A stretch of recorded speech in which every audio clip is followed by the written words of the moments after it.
I fucked up last night. I think I jinxed Logan. Yeah, you did.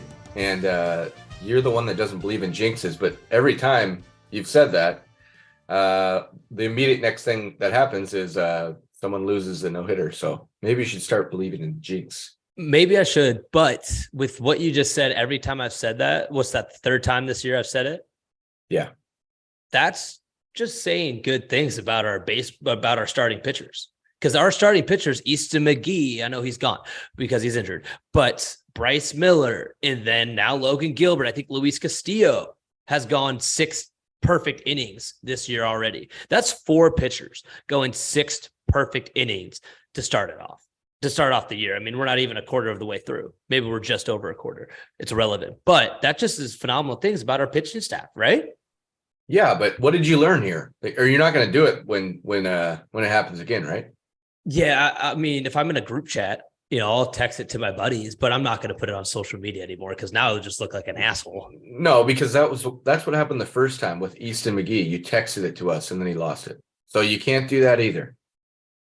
We do not talk about no hitters or perfect games. But Dave Sims is all over the broadcast. Like, Yeah. Oh, we got a perfect 18 up, 18 down. Hey now, hey now. Yeah. So that's the biggest jinx you can do. Well, and you know how I feel about that guy too. So you don't want me feeling that way about you. LOVE, baby. That's love. Yeah, Welcome back, Mariner fans. I love you. I don't love him. I love you too. And I love Dave Sims because I love anybody on the Mariners because they're affiliated with the team that I love. And therefore I love them. It's just a domino effect. That's silly. We got a special episode for y'all. I think it's 82. I don't know the number, but it's Tuesday. Ladies and gentlemen, grab your morning coffee. I got mine with me. Sip, sip. And we are coming at you live. It's Chris Sobba. It's Chris Zweifel. Evan Barron and Max Schwabe are MIA. We do know where they are. Evan actually got mouth surgery.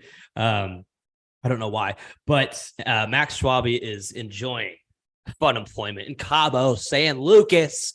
I'd be jealous normally, but I'm in Charleston, and it just doesn't get much better than Charleston, South Carolina, ladies and gentlemen. So we, as in Chris Squared, we're running the ship today. It's just us two, as we like it, as you guys probably like it the best as well. Zweifel, we got a lot to talk about. I mean, we'll touch on Monday's game against the Rangers, but let's focus on where we left off, and let's focus on the Athletics series. Game 1 of that was, who we've mentioned already in the show today, was Bryce Miller. Bryce Miller went 6 2/3. He was carrying a perfecto through 5 into 6. He obviously didn't get that. But quick shout out to our producer, Evan Barron. I didn't know this because I don't have social media very much, but we have a TikTok. Monday Mojo has a TikTok. I knew it. I knew we had one. I just, not really living in it. But our Evan Barron posted a highlight video of Bryce Miller, and the comments are amazing. There's so many of them, and there's him getting compared to Randy Johnson, and people like hyping him up and gaslighting him and whatnot. And there's also people who were saying, "Oh, it's against the A's. Oh, I could throw out my 8-year-old sister and do that, and she could do the same thing against the A's." Well. Let's go to the next time Bryce Miller pitched against the Houston Astros, the defending World Series champions, and he went 6 scoreless, motherfuckers. So tuck that shit now. Yeah, the first game he had 10 Ks. It's about how it looks to me. It's like those people are talking about the A's. Somewhat legitimate. I mean, it is a horrible, horrible team over there, but just the way the ball comes out of his hands, he's throwing that nasty fastball that has that ride on it. What happened there? I was actually pulling up the Bryce Miller video. I mean, I'm just reading these comments. Like the first one guy goes, he doesn't have the body for long term. And then somebody goes, he's built like Randy Johnson. Definitely can last.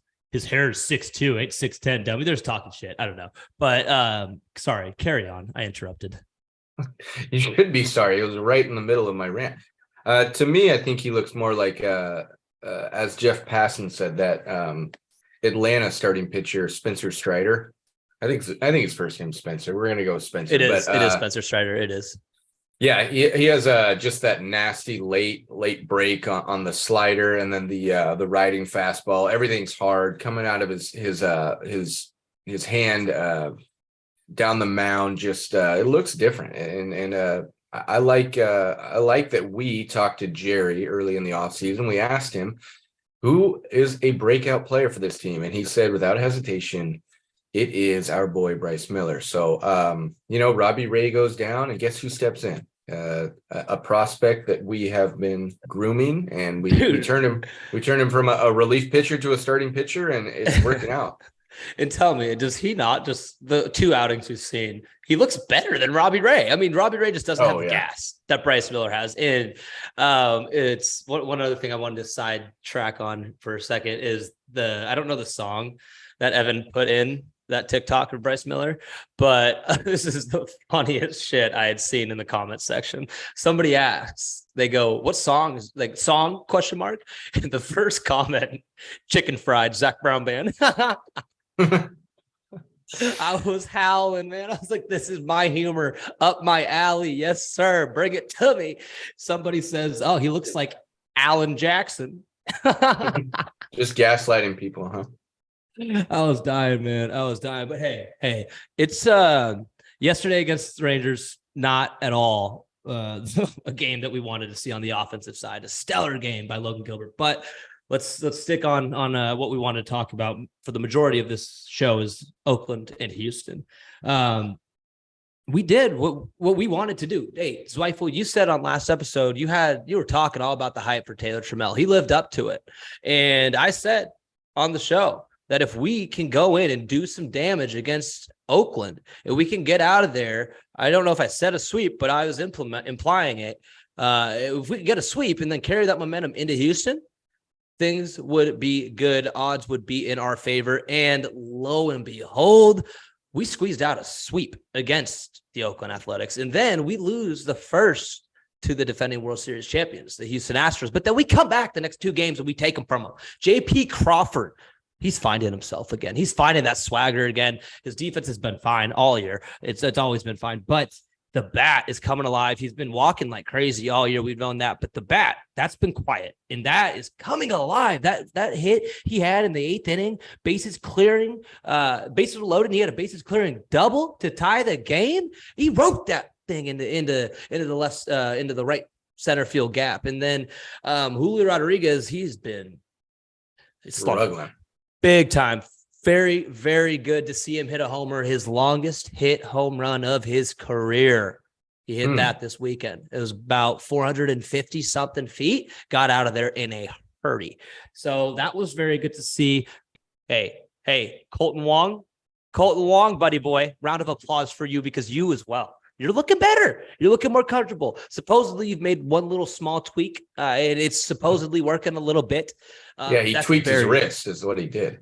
He did, but then he came back, and then he got hit in the ankle twice yesterday, which was absurd. But hey, if he's getting hit, but both times he got hit, Julio Rodriguez grounded out into a double play right afterwards. It's like, dude, what are you doing? So he's got to get his mind all situated. Ty France, that was in Texas. I'll wait for that comment. You were opening your mouth to say something. What was it? Well, I trust service, and I trust what we saw last year with Julio, but everyone else gets played with a little bit in the lineup if they're struggling, or if they're hot, like you see Jerry Kelnick go up to 3. Is it just totally out of the question to bump a guy like Julio down and maybe get him sandwiched in between some good hitters? We're seeing great at bats from JP Crawford. Now I know his batting average is like 230. But I love the at bat he gives you. He's walking. Switch something up there at the top of the lineup. I'd like to see Jared go to 2, JP bat 1, and then you have Julio 3. Maybe you have France 4, Gino 5, Teoscar 6.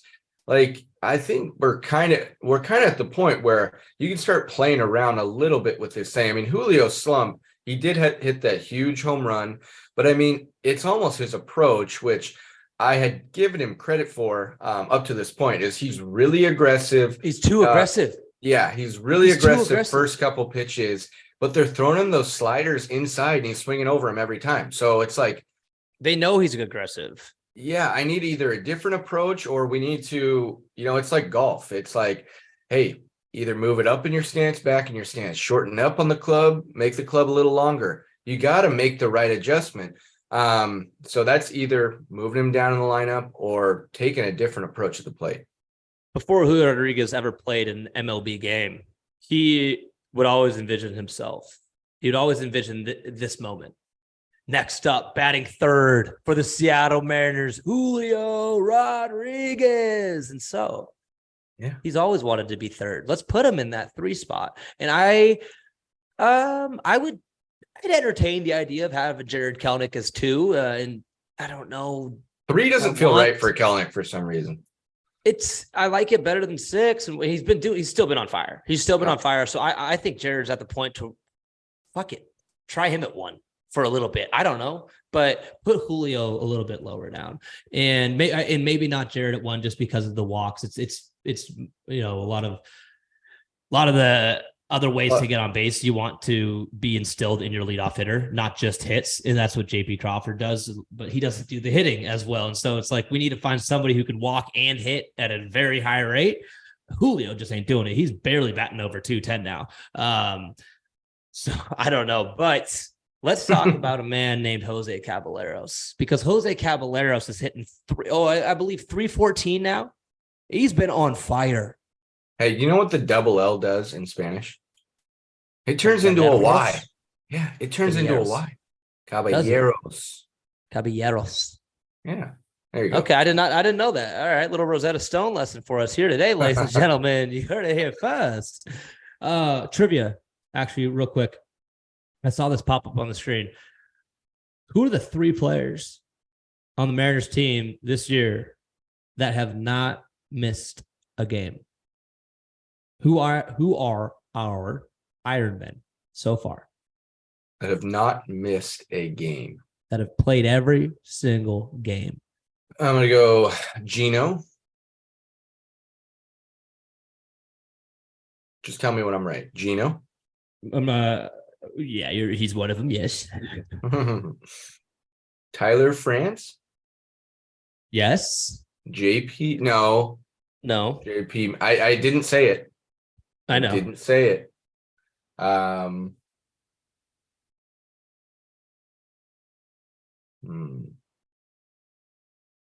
know Julio's missed a game. Teoscar. Damn, Zweifel. You weren't even looking up, man. So I want to, Gino, he's been Mr. Dependable. He's always been, in the lineup seemingly. However, Ty France, he is not. And so that is a very good sign to see Ty France playing every single game, staying healthy. I know it's still pretty dang early in the season, but if memory serves me correctly, he'd been, missing games by this point every other year. And with Teoscar Hernandez, I mean, he replaced Mitch Haniger, right? Mitch Haniger hasn't played a game for the San Francisco Giants. No, he has. He's been playing. Is he back? He's on our fantasy team. I don't know, man. He's on our fantasy. But your point's not about. You get where I'm going. No, it's not. My point is about that. Well, it is somewhat because Haniger he'd always be getting hurt when he was on our team. And for us to trade for somebody like Teo, and for him, he's heating up a little bit, getting more base hits, still striking out an absurd amount. We got to figure that out with the entire team. Cal Raleigh is in that bucket as well, striking out left and right. I don't know, but I wanted to bring up that little trivia stat because it's really important to have Ty France and a guy like Teoscar continuously playing as often as possible. You need them in the lineup, and especially Ty France. I mean, we saw he's been hitting, but now he's not been hitting for power. On Monday, yesterday, he did hit the leadoff, not the leadoff, but the first inning home run. And that's the only run we fucking scored. That was, it's only his second home run this year. And his first home run came on opening day. It's been a minute. I get your point. It is a nice one. Like they say, the best ability is availability. And, I don't know if it's the best ability, but if you're not available, you can't show your other abilities. But he's there, but he's not making an impact, really. I mean, take out the home run yesterday. He has been on almost a Julio-like slump. And Gino has been he was getting on base. I think he had an 18 out of 19 day streak there about 2 weeks ago that ended, but he hasn't been hitting for power either. So, I mean, 3 home runs on the season, I believe 19 ribbies. Are looking okay, but the 3 home runs is. So, I mean, and we're a team that we like to get our walks and we like to hit it over the fence, and it hasn't been happening. You can look at it a couple different ways, though. Is that encouraging to see? Because we believe in these players. We believe in the Genos, the Ty Francis, the Teoscar Hernandez's, the Julio Rodriguez's. And we think it's just a matter of time, and it is coming. And if they were hitting this team, we're probably 4 or 5 games over 500 if they're just who they're supposed to be. And we think they're going to get back there. So we're sitting here 1 game under 500. It could be worse. Think about, like as much as we bitch about, starting the season slow and, I thought it was supposed to be the year for the Mariners. Think about like a team like the Cardinals. They were supposed to be in the top 4 World Series contenders, and they're like 10-25. So the Mariners, even though they've been struggling, they've found a way to kind of bob, at 500, just right at water level. If my main point being is if our guys can kind of just be who they're supposed to be, we're still in decent shape here. I think you mentioned it last episode. We're 3.5 games out of the wild card. I mean, not that we should be looking at that, but we're not out of it. I mean, we're not. We're 4.5 games behind Texas, man. Well, I think behind the first place in the West. No, I didn't. No. I was definitely talking about our division. Oh. We're 4.5 games out of first place in our division. It's nothing crazy. The Angels, I don't know. I don't believe them. I don't believe the Angels, and I don't believe that. You think they're liars? I do. I just think they're liars. I think they're lying about the way that they're playing right now. I mean, they're 2 games back at Texas. They're sitting at 20-16. We're sitting at 17-18. I just don't think that they're for real. I don't know how they can be. I mean, you look at the talent on the team, and I think it was a little bit more unbelievable, like the last 3 years that they've been like as bad as they were. They didn't have the pitching for sure. They still really don't. But I mean, you have the 2 best players in the world on your team, and I don't believe them either. I don't know why I'm defending them, but I think they'll fall out. But are you playing realist? Yeah, if I gotta balance you out sometimes. Yeah, that's all right. Well, hey, let's move on from Oakland and let's go to a little bit of Houston, and let's talk about the good things of Houston. Obviously, that first game we lost 6-4. Did that game go into extra innings? The first game against Houston? Yeah, one of them did, I believe. I could be tripping. It's been just full disclosure, ladies and gentlemen. Moving to the East Coast has been a capital BITCH with watching the Kraken, with watching the Mariners. Every game. Tell you that, man. Yeah, I know, and thank God for the rule change with the pitch clock, because that's helped a little bit with not having to be up until 2 a.m., just 1 a.m. But it's been difficult. I fell asleep on the game. What game was it? It was against Houston, one of the games that we won. And I woke up to Scott Service talking about Jose Caballeros pronunciation. And I'm like, wait, what the fuck's going on? I'm rubbing my eyes on the bed, and I'm like, wait, what did I miss? I look at my phone, the game's over, but we won. I'm like, all right, fuck, man, damn it. I wanted to watch. So it's been tough. And so I have not been as in tune with the Mariners since moving as Chris Sobba wants to be. It's tough. But hey, I'm not making excuses. No excuses. This is the least amount of Mariner baseball I have ever watched, and it's why you have no excuse. Football's off. Oh, I have a great excuse. I told my work, I made it happen for my work. Right, I ordered DirecTV because we didn't get Root, so I ordered DirecTV. It comes. It's in the box, and I'm setting it up on the TV. GM comes down and she goes, "Hey, turns out we're gonna have to send that back." I go, what? It's right here. I got it. It's set up. It's buffering right now. It's about to be working. She goes, yeah, apparently we can't put that in your name. It has to come from corporate office. And so I'm like, okay, I guess we'll send it back. Well, when are they going to send us another box? Oh, it'll be here. Next couple weeks. That was before the season. All right. It is May 9th today, I believe, right? May 9th. Yeah. Still hasn't come. Haven't heard anything about it. So what I have to do every night is I have to record the game, and then I have to I have to walk around on my tippy toes, hoping no one tells me anything about the game, or I don't see a ticker at the bottom of the screen. And about 85% of the time it gets spoiled for me. I mean, that's dude. I don't know how you would expect, especially with we're in a group chat, and anytime there's a game going on, we're blowing it up. I mean, I'm on Instagram letting the world know that Logan Gilbert's throwing to perfecto, and I'm jinxing it. And like, I don't know how you expect to not find out what the hell's going on. Well, no, I don't expect to have the game not be spoiled, but it's just the fact of the matter, it has been spoiled, and so it's tough to. I usually do go home and watch the game anyways, but you know how it is. It's like, I know we won 5-3, so it's the fourth inning and I'm skipping through this fourth inning. Because I get home at 11:30 and it's like, I got to blow through this game in 30 minutes. So I do miss some of the stuff. Hopefully that's going to be changing though soon. Hopefully it will. I don't know how. I'd be.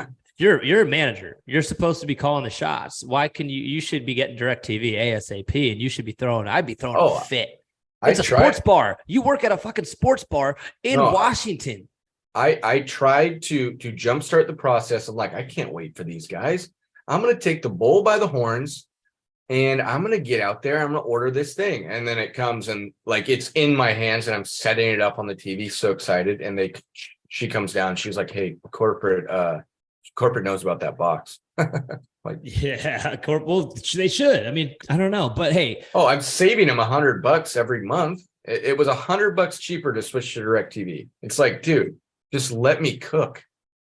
Man, I think y'all need to get on what I'm on, that EdTV thing. That's $20 a month, and it's every sports package. It's every TV show. It's every movie ever made. If I wanted to watch Afghani news, I could watch Afghani news right now. I have every channel in the world. It's probably illegal too. It's not illegal. I pay for it. It's not illegal.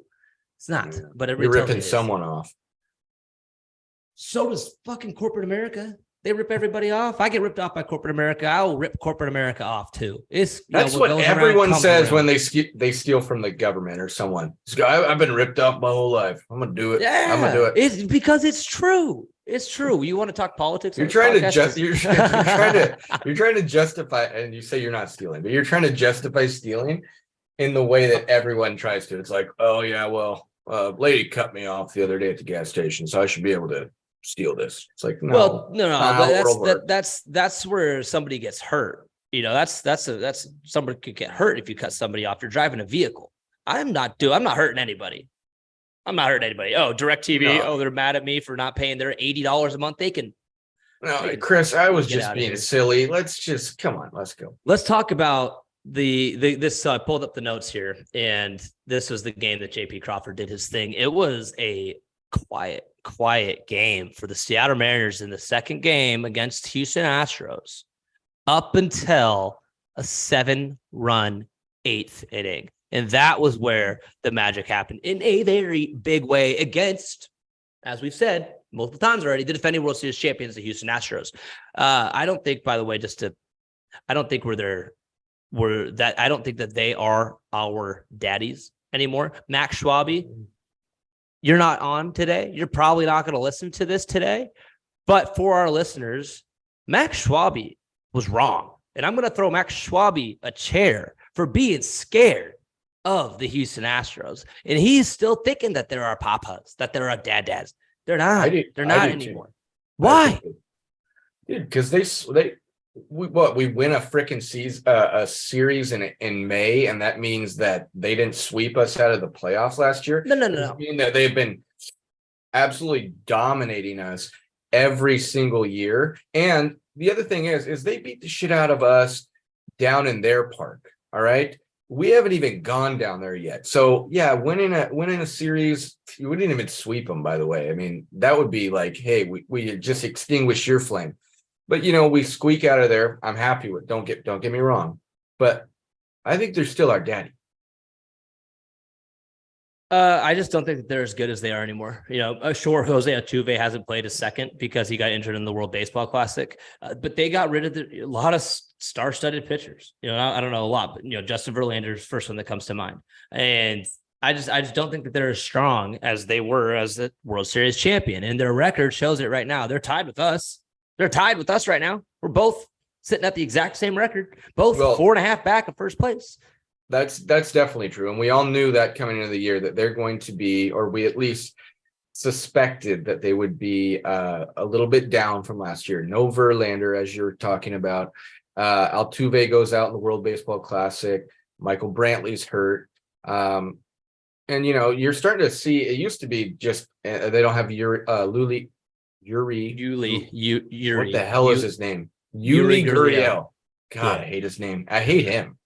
You don't like his hair either. And I hate his hair. But yeah, you're looking down that lineup card and it's not as stacked. And then they took some off the pitching as well. But they do still have, I think, 2 better players than we have in our whole lineup. That's Kyle Tucker and that's Yordan Alvarez. And I know people are going to say, well, Julio's a better overall player than Kyle Tucker. Yeah, that's true. But when it comes to hitting, Kyle Tucker is a better hitter than Julio Rodriguez. That's been proven this year. And Yordan Alvarez is Tucker's really good. Kyle Tucker's really good. Mini Barry Bonds. So, they still have those 2 big guys. And you know what Kyle Tucker did to us? 9th inning, 4-4. Who's the Mini Barry Bonds? Yordan Alvarez. Okay, I thought you were talking about Kyle Tucker. I was like, no, he's not. But all right, continue. No, he's not. That's weird. Yeah, that would be weird. Yeah, it was 4-4 and that first game. And you know what good players do? They come up and they break your heart. It's 6-4 when he's done with his at bat. And not trying to make it a Julio argument, but I would like to see a little bit more of that from Julio. When he comes up in the 9th inning and I'm like, oh my God, nudging my friend in the bar. Hey, dude, Julio's up. And then it's a strikeout or it's a double play. Or a double play. Yeah. And we hit the ball hard to third base twice. And it was double play twice, both after Colton Wong got hit in the shin and hit in the ankle, whatever it was. But hey, one thing that we know is kind of coming back. A little bit of that chaos ball, baby. Mariners, that second game against the Astros, we had a 96% chance of losing that game after we recorded. By the way, after we recorded our second out in the 8th, every single runner that got on base, every single run that we scored in that game in the 8th inning, the 7 runs that we scored, everything came with not one, but 2 outs. We have the 4th most runs sitting at 68, I believe. It's Tuesday, May 9th, 2:07 p.m. Eastern time. We have 68 runs scored with 2 outs. And I love seeing those win probability graphs of when the Mariners have a 96% chance of losing and it's all the way up in the 7th inning. It goes back down in the 9th inning. It's winner, winner, chicken dinner, Seattle Mariners, baby. And it's just incredible. I mean, just to do what we do with 2 outs, that's peak Mariners baseball. And it's the chaos that's getting brought in. With those, let's break down that 8th inning real quick. I mean, Gino starts it. He walked on 6 pitches. He didn't take a single swing. Cal Raleigh check swung, little trickler with 60.2 miles per hour off the bat, had a 150 expected batting average. That trickled. He got a hit. Teo, he hit a 99.4 mile per hour single to Jeremy Pena, and he tried to get Suarez out to end the inning with a force out at second base, but he threw it wide. And so there's a little bit of help, which the Mariners, we aren't the Mariners unless we get a little bit of help from the opposing defense. Then that's when J.P. Crawford drove them all in with 106 mile per hour bases clearing double to the right center gap off of feels so good off of Rafael Montero, former Seattle Mariner, who that hit Cal Raleigh had off of Rafael Montero seemed to be the hit every single person got when Rafael Montero was pitching for the Seattle Mariners. Yes. It was just blooper in Texas League or left and right. Nothing was getting hit hard. And it just seemed that the Rafael Montero experiment would not work in Seattle. He just unlucky. But finally, we got a little bit of taste of that in our own action. And then J.P. Crawford does what he does. And he sent T-Mobile Park into a fucking fiesta. It was beautiful. Taylor Trammell, he pinched hit. He walked as Ryan Stanek came in, who took over from Montero. Trammell walks, and then Caballero, he does his thing, and he rips a 2-run double off of the left center field gap into the left center field gap, and that pushed us ahead to win the game essentially. And Julio Rodriguez, he got a single off of a slider. Julio got a single there. Yeah, and then Ty France, he did some things there. He got a base hit. He went 3 for 5 in that game, and so previously he was 4 for 42. So going 3 for 5 after being 4 for 42 in your previous 42 at bats, that's good signs. Yeah. And obviously, Ty France continued to do that in the 2 games since. But Jared Kelenic, he did it too, man. He scorched 108-mile-per-hour ribby over second baseman's head, and that gave Paul Sewald plenty of cushion. Oh yeah, how about that? Takes me back to something I want to talk about this episode. For one, I have written down here. This isn't what I wanted to talk about, but J.P. Crawford, 345 average with runners in scoring position. So that's why we're saying he's been pretty good this year. Don't look at his average on the year. It'll lead you to think that he's been struggling. He's walking a lot, and when runners are in scoring position, he's driving them in. But I want to talk about Jared Kelenic's defense because we're looking at a series where he didn't have any home runs, he didn't have any huge hits. Like he did have that hit in the game you're talking about, but mostly singles, 1 for 4s, maybe a walk in there. He was striking out a little bit, but the defense he's playing, he saved a run with a diving catch. He cut a guy's, it was going to be a double, but he takes an excellent route to a ball, keeps him at a single, and then the next guy gets a single. So that if he was on second, he might have saved another run. And then he's stealing bases as well. He is a complete player, and he's just playing great defense. I don't want that to go under the radar.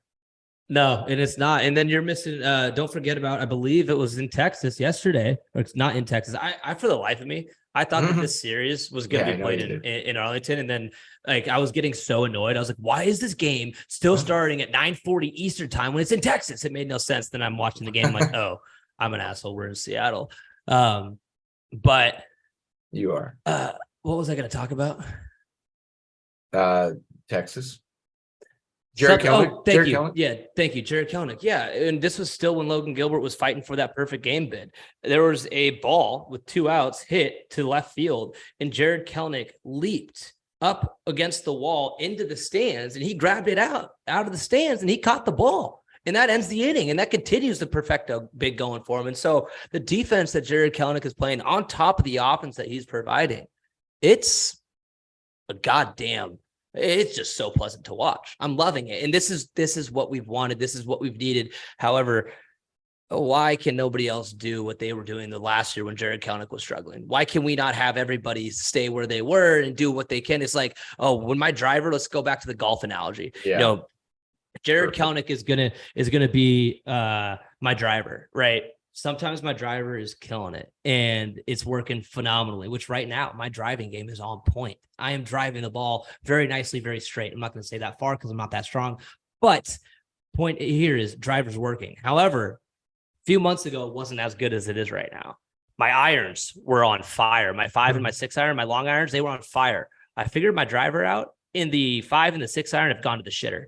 I can't hit them for the life of me now. It's kind of like Jared Kelenic. He gets figured out. He's driving it wonderfully. However, Julio Rodriguez, the 5 iron, and whomever else we want to put as the 6 iron, for this analogy, they are not performing. Cal Raleigh, I'm going to have him be the 6 iron because he's doing shit. He's looking awful at the plate and striking out just way too much.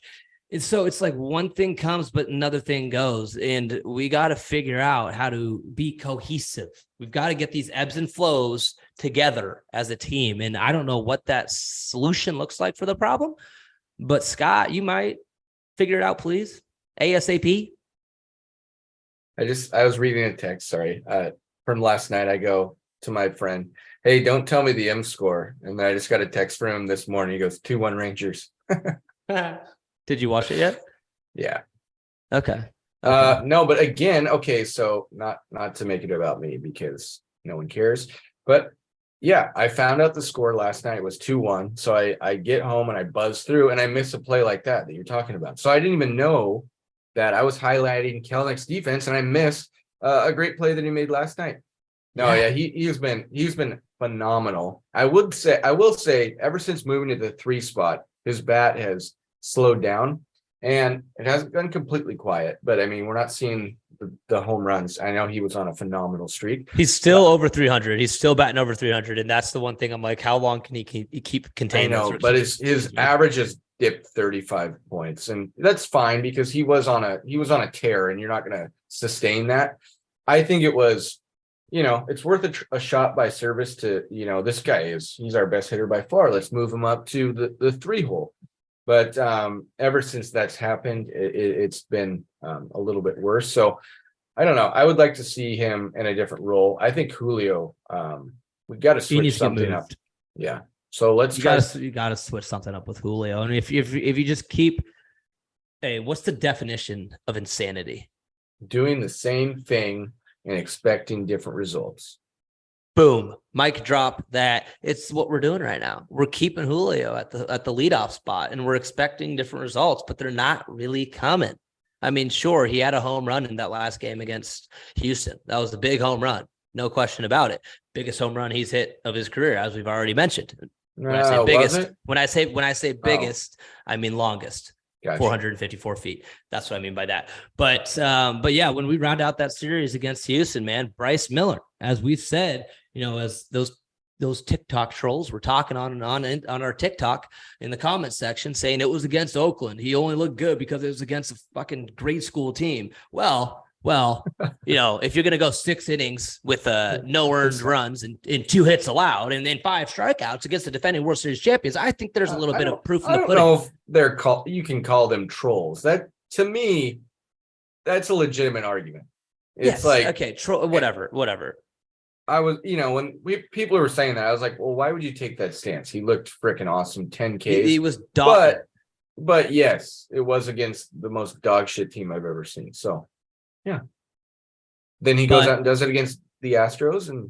And now it's like, okay, can we put some respect on his name now, please? And thank you, because we're going to. It's respect. I said respect. Respect.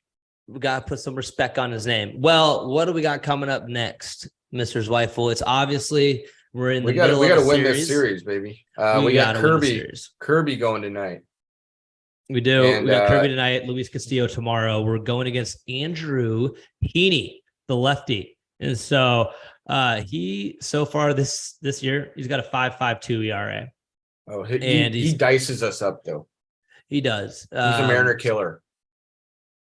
So I'm expecting him to continue that against us. I think our bats, I still want to say, even though we won, I think it was 6 out of 7, it didn't feel like that. I mean, we took the A's in the first game, like I think it was 0-0 to the 7th. We couldn't get a hit off of their shit pitcher. And then we do blow one of the games open 7-2, but I think it was 2-2 in the 8th. Like we just, again, couldn't hit. And then last night you're seeing us lose 2-1. So we need to figure out what's going on. Andrew Heaney cannot dice us up again. He is what his numbers say he is. He's a 5.52 pitcher. He's actually probably a little better than that, but this year he's a 5.52. And I don't have the numbers in front of me, but I know last year we talked about it on a podcast that he has absolutely dominated the Mariners. So we're just going to go with that. He is a killer to us. So tonight it's important to end that shit. He's a lefty, right? Mm-hmm. Yes, he is. AJ Pollock is going to have a good game tonight. Pollock, get your shit together. Cal Raleigh, let's go. Hey, Pollock is the one that saved our ass in one of those games against Oakland. He hit that home run. Yeah, dude, okay. I hate how some guys who do absolutely nothing, they do one good thing, and then it's like, oh, no, dude, he's pretty good. It's like, no, I'm looking at the big picture. This guy needs to get his shit together. And I know that's why we're so good together, Chris, is because you're going to look at the big picture and I'm going to take a sample size from the recent events, the current events. And I'm going to see, because I like to give the guy a second chance, a third chance, whatever it may be. I'm not going to judge off of what he's done in the past, like, too far back, but I'm going to go a week back. Where's this guy been recently? Because things change. People do tweaks to their approach and whatnot. Colton Wong, perfect example. Kelnick, perfect example. Colton Wong, perfect example. He sucks. But he's doing better.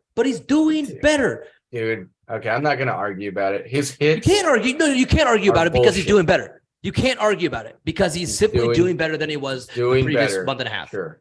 Yes. Yeah. And so if you're a Mariners fan and you want to have a good time watching your team, look for some fucking silver linings and try and be positive and look for them and try and build off of them. If they continue to, if Colton Wong starts sucking ass again, it's like, fine. All right, whatever. We can go back to hating them, but be a fan and root them on. Root Sports is who sponsors us. So let's root on our team. Or we actually they don't sponsor us. We own them, the Mariners. But anyways, after Texas, we got to go to the AL Central and we got to play the 16 and 18 as of today, May 9th, 16 18 Detroit Tigers. We're going to Detroit, the Motor City Kitties, as Angie Mentink would say. And I'm excited for that one. I think the AL Central is pretty weak, the very weak division. And I think we would have won it last year if we were in the AL Central, but that's, I'm not here to play ifs, ands, or whats, but I'm excited for that series. I do think that that's another opportunity where we can do some things, get a sweep, get your offense rolling. I mean, come on. I'll have to look that up. Are you sure we would have had a better record than the Indians? I don't know who the Indians are. That's not a baseball team. The Guardians. The Guardians. Yeah, I know them. Anyways, the Tigers, they were 10 and 17. So now they're 16 and 18. Damn. Yeah, that's pretty. So look, we won 6 out of 7 until we lost yesterday. They won 6 out of 7. So we're playing the Kitties at a bad time. Maybe they're playing the Mariners at a bad time. Yeah, probably. Well, at least our pitching staff, because our pitching staff has been dominant. I'm still going to go back to the fact. I think Paul Sewald is.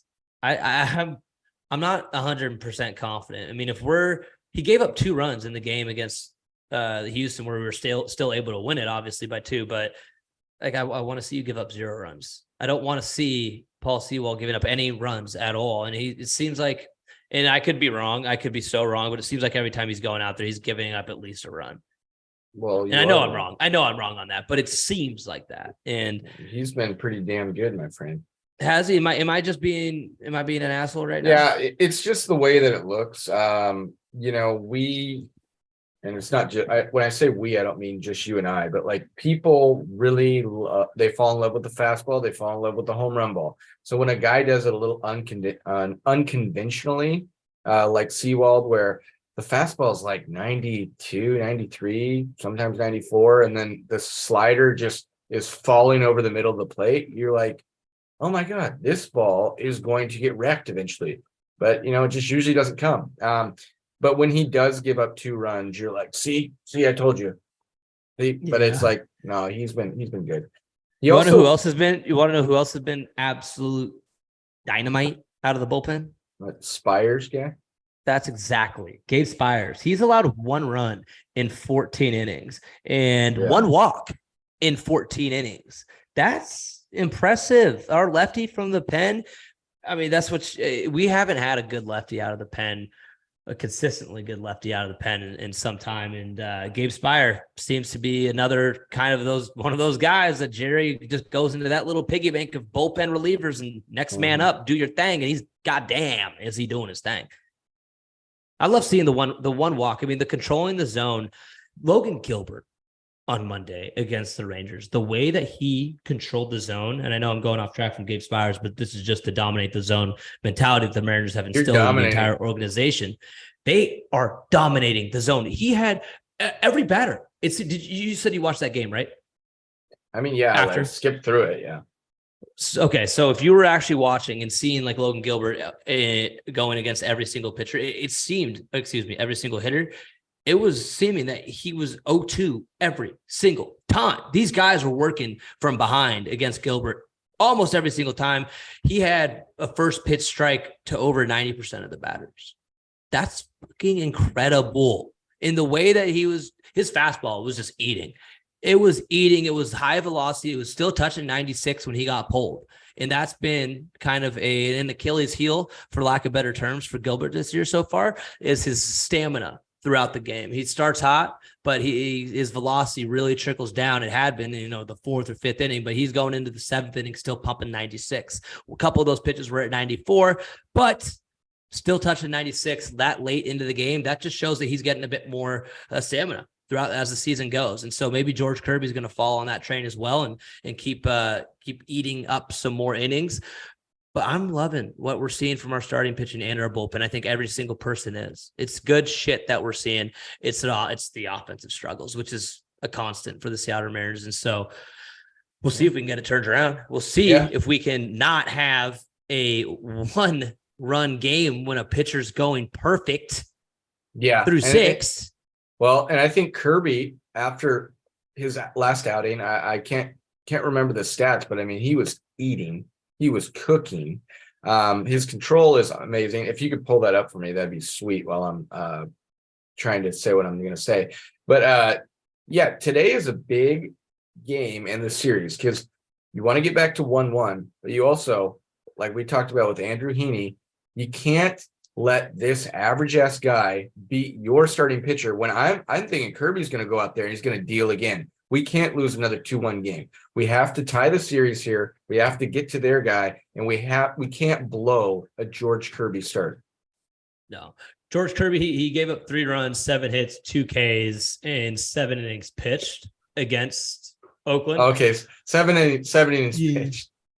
So that's good. That's good. 7 innings pitched. He gave that 2 Ks though. That's not very good. That's not great. But all right. Well, I took a shot. We'll see what he can do. We'll see what he can do against Texas. I mean, I think that we did a really good job. I know we did a really good job of containing one of the best offenses in the league thus far because we went perfect through 6, but we still fucking losing. So we'll see what happens, but I'm excited. All right. I am. It's been better baseball. I'll say that it's been better baseball this last week and a half. At one point we had 4 comeback wins, come from behind wins. I mean, that's the chaos ball. That's the chaos ball that the Mariners absolutely thrive on. And that's the kind of baseball I love watching because you never want to leave your eyes from the TV, right? You always like, hey, anything could fucking happen here, especially when there gets 2 outs. 2 outs. I'm not, this inning's over. I'm not going down that hole. I'm like, fuck. 2 outs. All right, maybe now we start turning the fire on here. Now we start, pedal to the metal. Let's go, baby. 60 miles per hour right away. What I will say though, 3.2. I know it's chaos ball. I know it's fun, and we did it all last year. But good teams find a way to win different ways. What about getting That's what chaos ball is. No, is winning different ways. It's coming back every night, and that's fine. But what about just follow me here? I know it's going to be crazy. What about getting a lead in a game? Want to try that? We did. What about getting 1-0? What about getting up 3-0 and it's the 2nd inning? Hey, that'd feel pretty weird. Of course, I would. I never see that from us. Yeah, it's rare, but we'll see. I think what else we got to talk about here, man? It just reminds me of Starsky and Hutch. Have you seen that movie? Of course, I've seen Starsky and Hutch. When Will Ferrell's in the jail cell and he's talking to Ben Stiller and Owen Wilson, he's like, "Now just stay with me here. It's gonna get wild. 2 dragons." But what I was saying, like, just follow me here. And it's gonna be wild. But what if you scored more runs? Yeah. If you scored more runs, more points, than the other team, that's a winning recipe, if you ask me.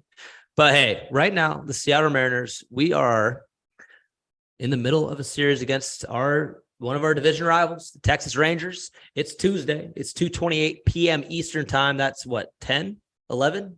Pacific time, irrelevant, doesn't matter. But the Mariners, we are 1 game under 500. We are 4.5 games back of the Texas Rangers. We could make that 2.5 games back if we can win these next 2 games. And we'll see where we stand after that. The Detroit Tigers, as Zweifel pointed out, are hot. They, at one point, what was their record? Remind me. 10-17. And now they're 16-18. So they're on fire, but we'll see what we got. And I think that if our bats can just do something, and wake up a little bit. If Julio can find a freaking groove, that may spark a little fire in everybody's ass and get everybody going. But that's it, folks. That's Monday Mojo. That's Chris Sobba and Chris Zweifel signing off. Evan Barron, Max Schwabe. You guys, Evan, enjoy your surgery. Max, enjoy Cabo. But that's all I got. Go Mariners.